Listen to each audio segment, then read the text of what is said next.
Hello, good morning sa inyong lahat. Ako nga pala si Sarah and Lady Gaga. Please like po and subscribe po ang aking channel. So anyway guys, dahil po ako ay walang magawa sa bahay. So sinubukan ko lang po lumabas na around 2 AM po kasi po naboboring ako sa bahay. So ginawa ko ay lumabas po ako nang wala na mamili-bili kasi wala mga pera, charot lang. So dahil nasa ibang bansa tayo, minsan inis po natin mag-check ng mga ganyan.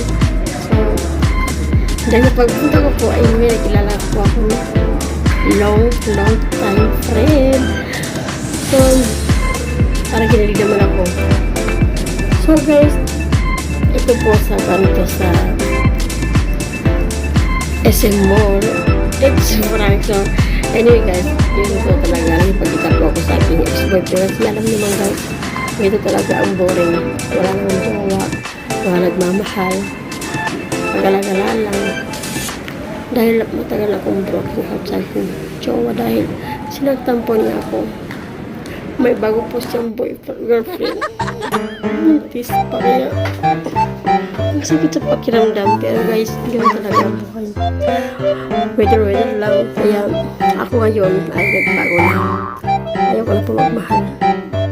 Kahit sino lang na tulad ko yung nakita ko ay 40 na. So proud ko tayo ng mga 40 na edad. So guys, ang gawin po natin, enjoy life lang kasi po natin alam ang buhay. Maiksi lang po ating mga buhay natin, alam mo kailan tayo mawala. Pero habang buhay pa tayo, enjoy life. Mahalin natin sa sarili. Kung nasaktan man tayo, ay kailangan bang po tayo. Noon talaga mga laki, karamihan, babaero. Kaya maswerte mga babae hindi sinaktan. Yung hindi nalulok ng laki, kaya tulad ko nasaktan ako ulit-ulit. Pero alhamdulillah dahil kaya ko po at tumayo ng akin na mag-isa po ako. Dahil ang lalaki ay nandyan lang yan. Habang may buhay may destiny. Charot lang. So yun na guys, dahil ako ay single na yun. Umakan ko sa sinong gusto magparandam. Charot lang.